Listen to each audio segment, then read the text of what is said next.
Okay, so you want to own a fast food franchise. You walk into a McDonald's, a Subway, or a Chick-fil-A. You see the line wrapped around the counter. You see the register ringing constantly. Customers paying $12 for a burger, $8 for a sandwich, $6 for a coffee. The manager is there, barely doing anything, just supervising. It looks like money printing. The franchisor tells you the same thing. They show you a glossy brochure with projections claiming $800,000 in annual revenue. They hand you testimonials from existing franchisees saying they're clearing $150,000, $200,000 per year in profit. They tell you that thousands of people own franchises. That McDonald's has been around for 70 years. That this is a proven business model. It sounds almost too straightforward. Take a recognizable brand, put it in a location, hire people to execute the system, collect the money. You barely have to think about it. It sounds like owning a business in the 1980s when franchising was booming and anyone with capital and a decent location was building wealth. That is exactly the comparison people are making right now. The franchise industry is massive. The International Franchise Association reports that franchises generate over $2.9 trillion in economic output in the United States alone. There are over 735,000 franchise establishments across all industries. McDonald's operates in 100 countries with over 40,000 locations. Subway has nearly 37,000 restaurants worldwide.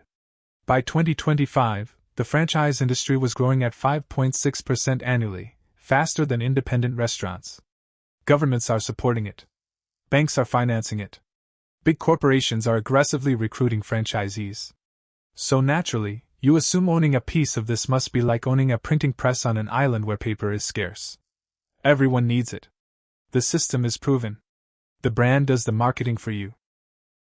But here's what is actually happening on the ground, inside these franchise locations when the cameras are off and the bank statements are open. The reality of owning a fast food franchise is completely different from what the brochures suggest. Some franchisees are genuinely making money. Many more are barely breaking even. And a significant number are losing it. The gap between the three groups comes down to a handful of things that franchisors actively downplay before you sign the agreement. By the end of this, you will know exactly where the money actually comes from, where it disappears to, what the hidden costs really are, and what separates the franchises that thrive from the ones where owners are working 70-hour weeks just to service debt. The franchise business model they don't explain clearly. People assume that owning a fast food franchise means you own a business. You don't. Not in the way you think. You own the right to operate under someone else's brand, using their system, in their approved location, following their rules, and paying them continuously for the privilege. The franchisor does not own the equipment.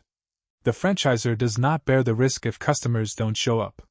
The franchisor does not worry if your lease expires and they want to relocate you. But the franchisor gets paid regardless.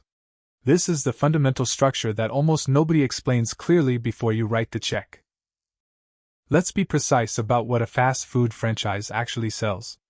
It does not primarily sell hamburgers or chicken sandwiches. If it did, the margins would be razor thin and impossible to sustain. A Big Mac costs McDonald's roughly $3.20 to produce. They sell it for $5.99. That's a $2.79 markup. Sounds decent until you subtract labor, rent, utilities, and advertising. What a fast food franchise actually sells is consistency, speed, and convenience. The brand. The system. The proven location patterns. The supply chain. The training. The reassurance that this thing has worked 40,000 times already, so statistically it should work one more time with you running it. This is crucial. The franchisor makes money by selling franchises and collecting ongoing fees. The franchisee makes money by running a restaurant. These are completely different businesses operating under the same roof. The franchisor's incentive is to sign as many franchisees as possible, collect upfront fees, and collect royalties forever. The franchisee's incentive is to own a single location and make it profitable.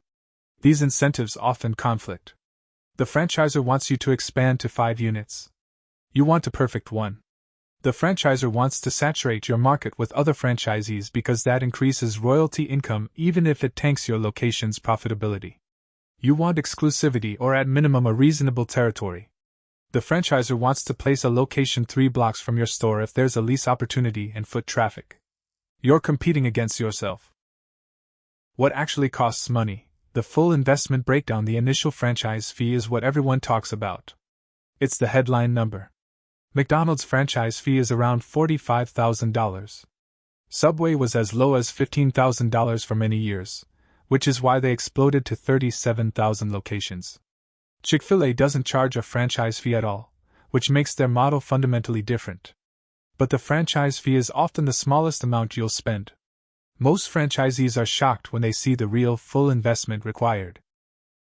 For a typical fast food franchise, here's the actual breakdown. Real numbers from actual franchisees. Initial franchise fee, $15,000 to $50,000. This is the upfront payment to the franchisor for the rights to operate the brand. It's non-refundable. You don't get this back if the location fails. Real estate, $40,000 to $150,000 in year 1. This is lease deposits, build-out, and improvements. Fast food locations need specific equipment installation. They need hood systems for cooking. They need commercial-grade ventilation. They need plumbing modifications. A new build-out for a fast food location runs $250,000 to $500,000 in construction costs alone. If you take over an existing space, you might pay $40,000 to $100,000 to modify it and bring it into brand compliance. Existing franchisees paying rent typically allocate $4,000 to $8,000 per month for location costs. Equipment, $100,000 to $300,000. Commercial kitchen equipment is brutal. A fryer runs $3,000 to $8,000. A grill runs $2,000 to $5,000. Refrigeration units run $5,000 to $15,000 each. Point-of-sale systems run $8,000 to $15,000. You need multiple units of everything because you can't have the system go down during peak hours. A full kitchen setup for a fast food restaurant easily hits $150,000 to $300,000. This is where most franchisees run out of money. Inventory and supplies, $15,000 to $40,000 opening inventory. Raw materials, packaging, napkins, bags, all the small things that add up. Most franchisees underestimate this by 40% to 60%. Licenses and permits, $5,000 to $20,000 health permits. Business licenses, food handler certifications, inspections, electrical permits, building permits. Opening a food business requires dozens of government approvals, and each one costs money and time. Insurance, $3,000 to $8,000 per year, minimum general liability. Workers' compensation, product liability, commercial property. Health department violations can bankrupt you if you don't have proper coverage. Training and staff, $10,000 to $30,000 for first 3 months. Most franchisees have to hire and train staff before opening. You're paying wages for people who aren't yet productive. You're paying for franchisor-mandated training for yourself. The clock is running and you haven't made $1 yet. Pre-opening marketing and grand opening, $5,000 to $25,000. You need to tell the neighborhood you exist. Local advertising, social media setup, grand opening promotions, contractor fees to the franchisor's approved vendors for signage. Working capital buffer, $20,000 to $50,000 money to cover operating expenses for your first 90 to 180 days while you're building customer base and stabilizing operations. The real total investment. For a typical fast food franchise, the full upfront investment ranges from $250,000 to $750,000. That's not a guess. That's what the franchise disclosure documents actually say. McDonald's average franchisee invests around $1.5 million to $2.2 million per location when you include real estate, construction, equipment, and working capital. Subway, because they franchise smaller kiosks and don't require build-outs, is closer to $250,000 to $400,000. Most franchisees finance this. They take small business administration loans. They take personal loans. They use their home equity. The debt service on a $400,000 investment at 7.5% interest over 10 years is roughly $4,700 per month before you've made a single sale. That's $56,400 per year in interest and principal payments, minimum. This is the number that kills most franchisees. Not the franchisor. Not the market. The debt. Where the money actually goes, ongoing costs once you're open, the costs don't stop. They accelerate. This is where the franchise disclosure documents get deliberately vague and where franchisees get blindsided. Royalties, 5% to 7% of gross revenue. This is paid to the franchisor monthly. Not on profit. On gross revenue. If you do $40,000 in weekly sales, that's $160,000 per month in revenue. At 6% royalty, that's $9,600 going to the franchisor before you pay a single employee or supplier. This is automatic, perpetual, and non-negotiable. Some franchisors take it directly from your bank account daily. You don't see it. It just disappears. Marketing fund, 2% to 5% of gross revenue. This is a separate payment, also typically calculated on gross revenue. The franchisor tells you they're using this money for national advertising that benefits all franchisees. In reality, the allocation is often murky. National campaigns benefit the brand. Local advertising benefits you. But you're paying for both and have no control over how the money is spent. Some franchisees report that the marketing fund generates questionable ROI for individual locations. Labor, 25% to 35% of revenue, realistically 28% to 40% in many locations. This is where most franchisees actually lose money. The franchise model assumes you can run a fast food location with thin labor. The reality is that labor is the largest operating expense, and it's rising everywhere. Minimum wage increases hit fast food hardest. In California, minimum wage is $16.50 an hour. In New York City, it's $15. In major metropolitan areas, you need to pay $18 to $22 per hour to attract reliable workers. A typical fast food location needs at least 12 to 18 employees depending on size and hours. At an average of $20 per hour with benefits, that's roughly $40,000 to $70,000 per month in labor costs. If your location does $160,000 per month in revenue, labor is 25% to 44% of your revenue. This eats the margin entirely at the low end. Food and packaging, 28% to 35% of revenue. The franchisor sets the supplier. You don't have a choice. This is where many franchisors make hidden money. They negotiate bulk prices with suppliers, then mark them up when selling to franchisees. A franchisee might pay $3.50 for an item that costs the franchisor $2.80. That 70 cents difference per item multiplied across thousands of items monthly represents significant franchisor revenue that doesn't show up in royalty statements. It shows up in supplier invoices. Rent, $4,000 to $12,000 per month. Typically 6% to 10% of revenue in dense urban markets. Rent can be 12% to 15% of revenue. In secondary markets, it might be 5% to 7%. The franchisor often controls which locations are approved for franchising, which means they have influence over whether the location is good or a setup for failure. Many franchisors have relationships with real estate companies and receive referral fees when franchisees sign leases. Utilities, $1,500 to $4,000 per month. Fast food restaurants are energy intensive. Fryers, grills, and refrigeration run constantly. In summer and winter, HVAC costs spike. Credit card processing, 2% to 4% of credit card sales. Most fast food is now card-based, not cash. This fee is not optional. Most franchisees negotiate volume discounts, but it's still a significant drain. Technology and systems, $500 to $2,000 per month. Point of sale systems. Ordering systems. Delivery integrations. The franchisor often mandates specific software platforms, and you pay monthly subscriptions. Repairs and maintenance, $500 to $2,000 per month. Commercial equipment breaks constantly. Fryers need repairs.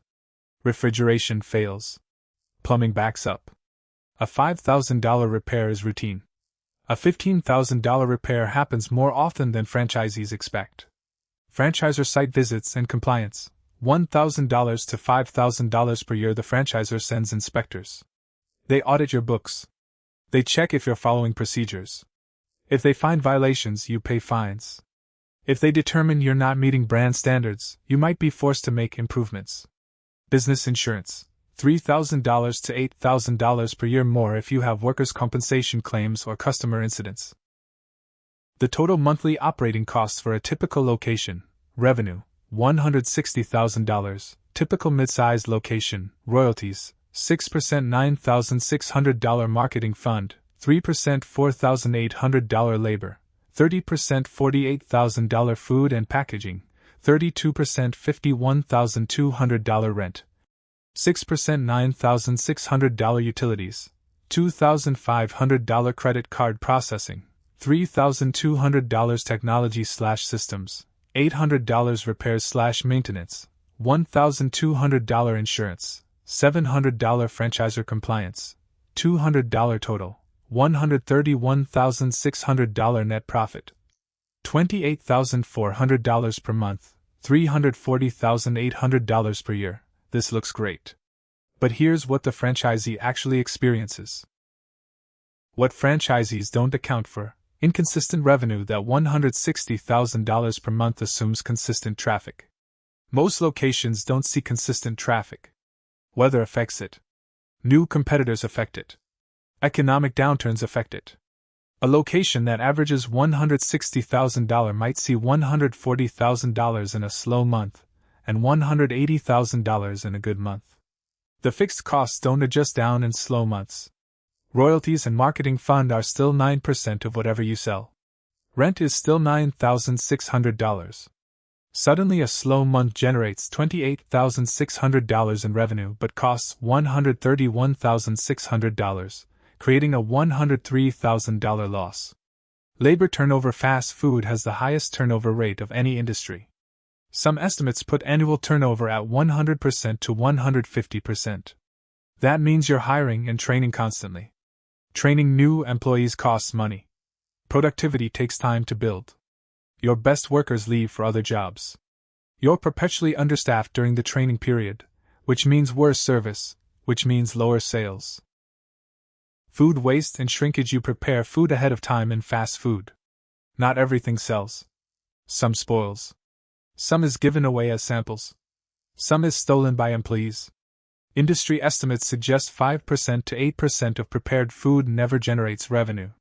That's included in the 32% food cost but doesn't show up as revenue.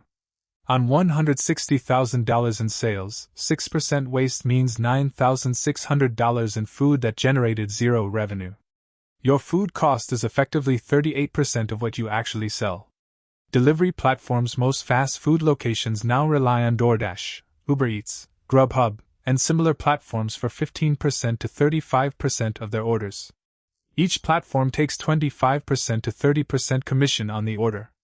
A $20 order through DoorDash costs you $5 to $6 in platform fees. Your margin on that order is now much thinner. You're paying all labor costs, all food costs, for orders where the platform is capturing 30% before you even count other expenses. Equipment failure: downtime: one fryer breaks and you lose 30% of your cooking capacity for a week while waiting for repair. Revenue drops. Royalties stay the same. Customers get frustrated. Some never come back. A major equipment failure can cost $1,000 in repairs and $5,000 in lost sales. Real franchisee financials that franchisors don't show you: the franchise disclosure documents. Item 19. That franchisors are legally required to provide do include some financial data. But it's historical average data, not guaranteed performance. Here's what actual franchisees report.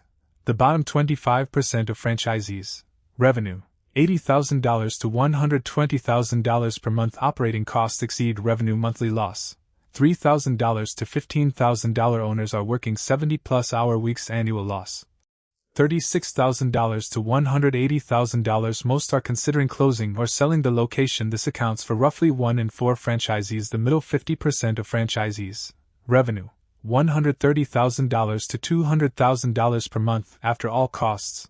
Profit, $5,000 to $25,000 per month. Owners are working 50-plus hour weeks, but when you account for debt service, $4,000 to $8,000 per month. True net income, $0 to $15,000. This is roughly $0 to $180,000 per year in actual take-home. This accounts for roughly 1 in 2 franchisees. The top 25% of franchisees.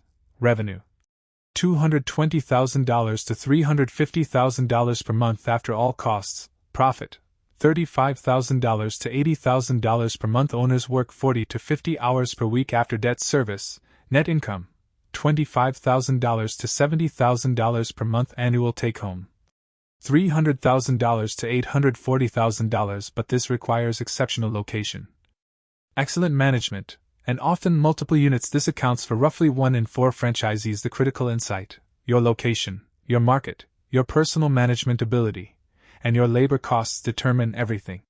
The franchise system provides the brand and procedures, but the franchise system does not guarantee profitability. Why location is literally everything. 2 identical franchises. Same brand.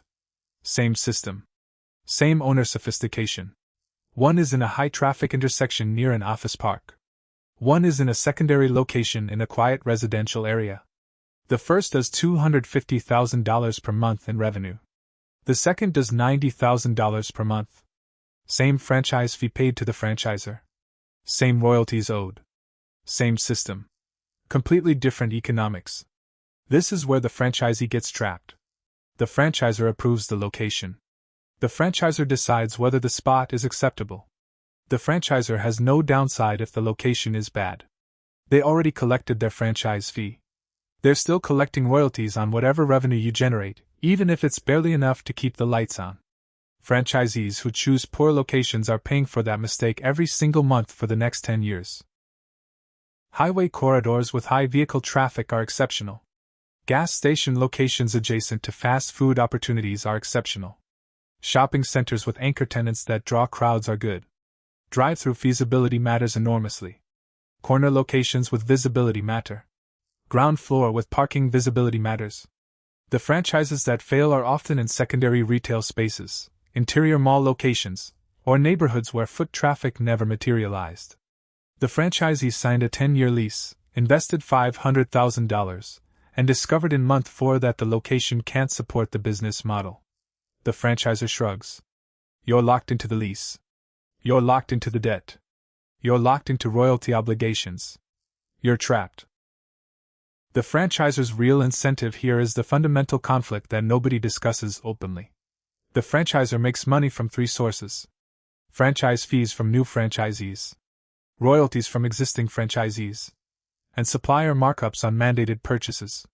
The franchisor's incentive is to sign as many franchisees as possible. More franchisees equals more royalty income. More franchisees equals more supplier purchase volume to mark up. The franchisor's disincentive is to ensure individual franchisees are highly profitable. Because profitable franchisees who own 1 unit stop expanding. Struggling franchisees who are trapped in debt often cave to pressure to open 2nd and 3rd units, generating more royalty income for the franchisor while spreading the franchisee thinner. This is why you see franchisors actively recruiting heavily in saturated markets. They're not doing it because the market can support more locations. They're doing it because each new franchisee represents guaranteed recurring revenue to the franchisor regardless of whether that franchisee ever makes money. This is also why franchisees often report that the franchisor seems indifferent to their profitability. Because the franchisor is. The franchisor is optimizing for franchisor revenue, not franchisee success.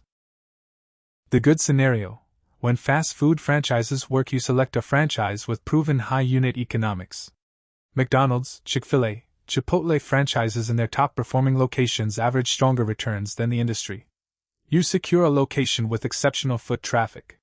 You're in a growing market with rising incomes. You have the capital to buy the franchise and equipment without excessive debt. You can afford to pay competitive wages to attract good managers and staff.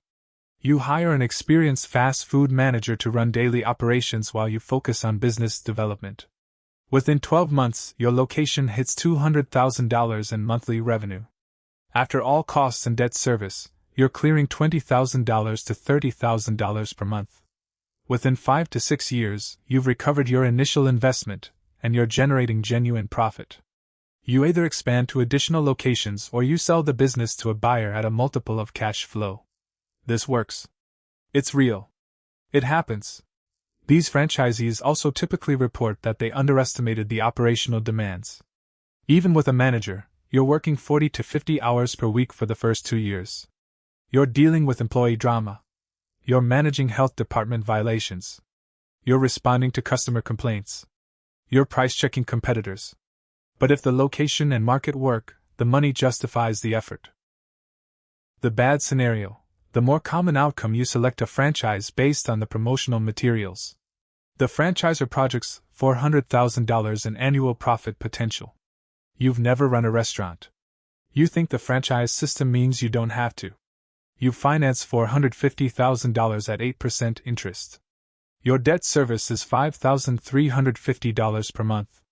The franchisor places you in a secondary location that seemed acceptable during the approval process, but has weaker foot traffic than the high-traffic comps. Your first-year revenue averages $110,000 per month. After royalties, marketing fund, food costs, labor, and rent, you're barely generating $8,000 per month before debt service. After debt service, you're losing $2,650 per month. Your annual loss is $31,800 despite being open and serving customers. By year 2, you're burned out. The franchisor is unsympathetic. Your lease is locked for 10 more years. Your debt is locked for 8 more years. You're making less money than if you kept your job. Most franchisees in this situation either close the location and declare bankruptcy or desperately try to pivot the business to different concepts, which violates the franchise agreement and creates legal exposure. The hidden costs. The franchise agreement doesn't clearly state exclusive territory? Not always. You think you're buying the rights to an area. Many franchise agreements grant non-exclusive territories or minimal exclusivity. The franchisor can open another location 3 blocks away if they choose. Your revenue gets cannibalized. Your profits drop. Royalties owed to the franchisor drop as a percentage, but the franchisor is now collecting royalties from 2 locations instead of 1. The franchisor wins. You lose. Upgrade requirements. The franchisor periodically mandates equipment upgrades, system updates, or facility improvements. You must comply. You pay. In some franchises, major upgrades are required every 7 to 10 years. A $50,000 to $100,000 mandatory investment. If you refuse, the franchisor can terminate your franchise agreement. Technology mandates. The franchisor decides which POS system you use, which delivery platforms you integrate with, which online ordering system you deploy. You don't have a choice. The franchisor often benefits from these integrations financially. You pay subscription fees to vendors the franchisor selected. Termination risk. The franchise agreement gives the franchisor broad rights to terminate your agreement if you fail to meet brand standards, sales targets, or operational requirements. The franchisor doesn't have to prove you've committed a serious violation. Ambiguous standards in the franchise agreement give the franchisor leverage. If they decide they want the location, they can terminate you for non-compliance, then either place a new franchisee there or operate it corporately. Non-compete clauses. If you exit the franchise, you often can't operate a competing restaurant in the area for several years. Your restaurant knowledge, contacts, and operational systems can't be deployed to a different concept. You're locked out of leveraging what you've learned. What separates franchisees who succeed from those who don't? The gap is not luck. It's not the franchise system. It's specific decisions made before opening and during the first year. Location selection. Successful franchisees treat location like it's the only variable that matters. Because it is. They analyze foot traffic patterns, demographic data, and competitive proximity obsessively. They negotiate hard on lease terms. They get out of deals that feel marginal. Bad location franchisees rush the decision. Capital adequacy. Successful franchisees finance conservatively. They keep debt low. They maintain cash reserves for equipment failure and slow periods. Bad franchisees stretch their financing to the limit and have zero buffer for reality. Operational involvement. Successful franchisees treat the first 24 months like a startup. They work in the business. They know the systems. They build relationships with staff. Bad franchisees expect to run it passively from a distance while a manager handles everything. It doesn't work. Market timing. Successful franchisees open in growing markets or at moments when competitor density is lower.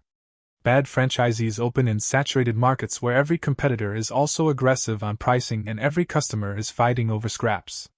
Realistic financial projections. Successful franchisees assume conservative revenue projections and higher operational costs than the franchisor projects. They build in contingency. Bad franchisees assume the franchisor's projections are conservative when they're actually optimistic. The actual scenario comparison. The good outcome. You select a Chick-fil-A franchise in suburban Atlanta where population is growing 6% annually and median income is rising. Initial investment, $680,000. You finance $500,000 at 6.5% over 10 years. Debt service, $5,850 per month. Location hits $240,000 monthly revenue in year 2. After all costs including debt service, you net $22,000 per month. Annual take-home, $264,000. By year 8 you've paid off the debt. Annual cash flow, $50,000 plus per month. You could sell to another franchisee at a multiple of cash flow and walk away with $1.20 to $1.50 million. The realistic outcome. You select a Subway franchise in a secondary retail center in a mid-sized Midwest city. Initial investment, $350,000. You finance $300,000 at 7.5% over 10 years. Debt service, $3,540 per month. Location averages $115,000 monthly revenue due to competitive density. After all costs including debt service, you net $1,200 per month. Annual take-home, $14,400. You're working 50 hours per week. You're not even clearing minimum wage after your financial investment. You can't sell because no buyer wants this location. You're trapped for 10 years of debt service and 5 more years of lease obligations. The difference between these scenarios is not the franchise system. It's location selection, market selection, and capital discipline. One franchisee made decisions that work. One franchisee made decisions that don't. Both signed the same franchise agreement. What actually happens with franchise revenue after the franchisor takes their cut? The franchisor collects royalties and marketing fund fees automatically. On a $160,000 monthly location, that's $9,600 royalties plus $4,800 marketing fund equals $14,400 in guaranteed franchisor revenue every month. For the franchisor operating 100 franchisees, that's $1.44 million per month in recurring revenue just from royalties and marketing. No operational cost. No inventory expense. No labor. Pure revenue. That $1.44 million annualizes to $17.28 million. The franchisor might employ 200 people supporting franchisees. That's $86,400 per employee per year in revenue attributed to their salary. Even with corporate overhead, this is extremely profitable. The franchisee on that same $160,000 location, after royalties, marketing fund, labor, food, rent, utilities, and other fixed costs, is clearing $28,400 per month. That sounds good until you subtract debt service of $5,000 per month. Net $23,400. Annualized, $280,800. But that $280,800 comes from working 50 to 60 hours per week. That's roughly $110 per hour before taxes. For a business owner, that's not exceptional. An experienced restaurant manager working 40 hours per week for $80,000 salary plus benefits is getting $38 per hour and working fewer hours. The franchisee is taking on all the risk and working more hours to generate only 2.8 times the wage. This is why many franchisees feel trapped. The business isn't bad enough to justify closing. It's not good enough to get excited about. It's a treadmill that requires constant effort for modest returns. The franchisee trap. Why people stay even when they should leave. Franchisees often remain in failing or mediocre locations because of sunk cost bias. They've already invested $500,000. They're already paying debt service. Walking away means admitting failure. Staying means hoping the neighborhood develops, competitors close, or the market improves. Most of the time, these things don't happen on the franchisee's timeline. The franchisee is now hostage to the original decision. This is also why franchisees who open a second or third unit often make marginal locations work financially. They have operational expertise from their first location. They know how to staff efficiently. They know how to source. But many also open second units because the franchisor applies pressure to expand. You should leverage your success by opening another location. You have the systems now. The franchisor will support you. The franchisor is correct that they'll support expansion. Because more locations means more royalties. The franchisor benefits regardless of whether the franchisee actually succeeds. Conclusion: the actual economics owning a fast food franchise is not a passive income business. It is not a semi-passive business. It is a working business where you or a capable manager you've hired must execute systems consistently.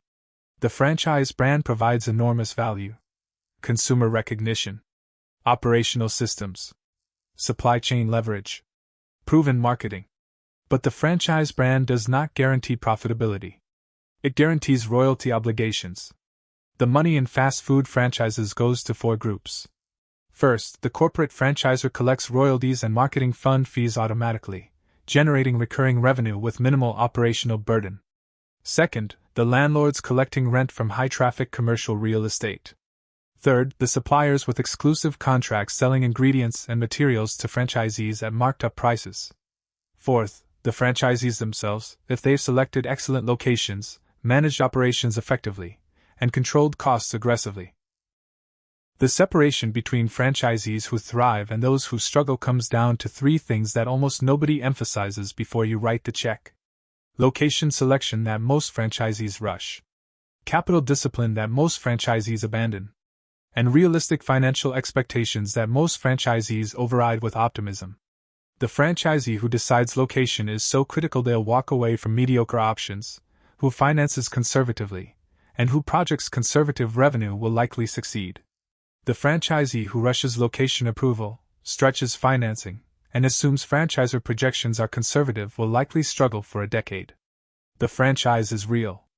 Thousands of franchisees are making substantial money. But that success almost always comes from decisions made before the restaurant ever opens. And the gap between a franchisee who makes $300,000 per year and one who makes $14,000 per year is often just a few different location selections and financial decisions. Everything else is secondary.